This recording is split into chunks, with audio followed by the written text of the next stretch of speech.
Hi to everybody there in the red team at NAB. I wish I could be there in person this year. It's going to be a very interesting NAB. I'm sure the place is packed with 3D toys and devices, stereo everywhere you look.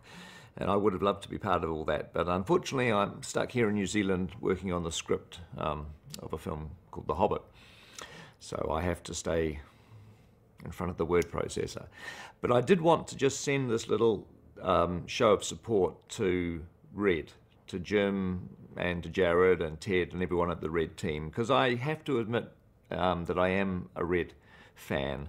I think what Jim has done with the film industry is really quite exciting. The fact that, a small camera builder, someone who's doing it for the right reasons, as a passion, as a hobby almost, is producing amazing equipment that we all benefit in. I've liked the idea of Red ever since I first read about it, I guess, 3 years ago now. And I was lucky enough to get my hands on the first two prototype cameras that Jim brought down to New Zealand, and we shot a little movie called Crossing the Line, which I think was at NAB 3 years ago, was it?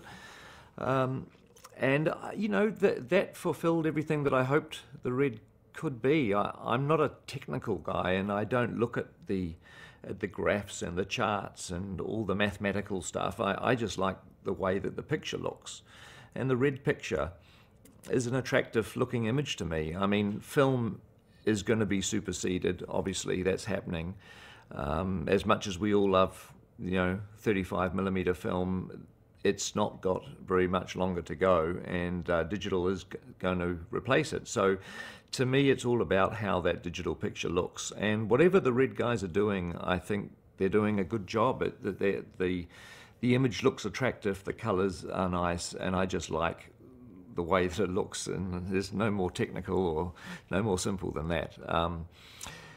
And we shot a movie called District 9 using the Red cameras a couple of years ago, and that was a great experience, very reliable. We didn't have any real problems. And obviously that movie was partly a documentary style too, so, in terms of the digital look, it suited it very well. But, one of the things with Red is that it doesn't have too much of a digital look. The final image quality has a sort of pastel, bright colors, and I like that. I like the fact that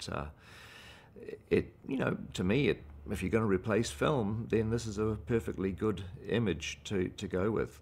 And the other thing that I also like a lot about digital photography in general, and especially the direction that Red are going, is the idea of shooting films at 4K, at 4,000 line resolution. I know that everyone has this sort of feeling that there's an industry standard has been set at 2K, and that's what cinemas are gearing up for. But to me, that almost goes back to the days in which digital was so far behind film that people were trying to work out at what point does the digital image get good enough to replace film. And it's like 2K was decided as almost the bottom line as the replacement. Is if you can get a 2K image, 2,000 lines resolution, then that'll be okay.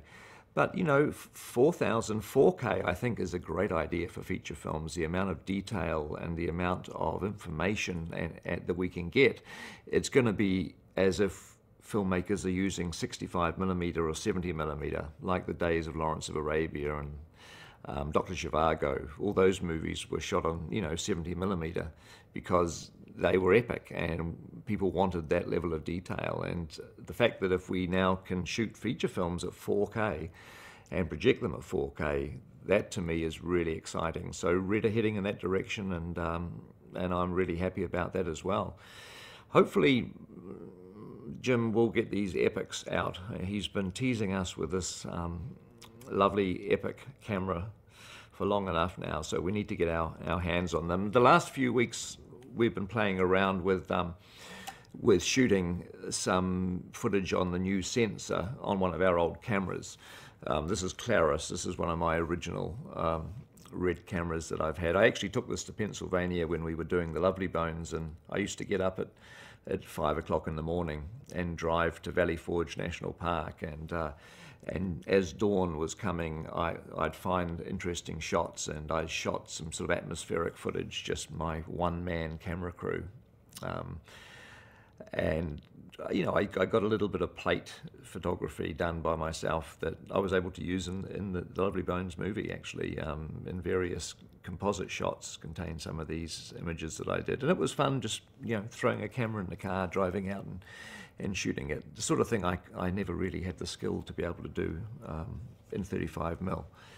But anyway, this is Claris, and at the moment Claris has the new second generation sensor that they've installed for me in this camera, the same sensor that the Epic is going to have. So we've been trying the sensor out this last week. Richie Bluck, our DP, has been shooting interesting looking tests. The sensor is terrific. The picture is better than a red image has ever looked before. I particularly like what happens in the low end, or the amount of detail that is becoming apparent in the shadow areas now is really phenomenal.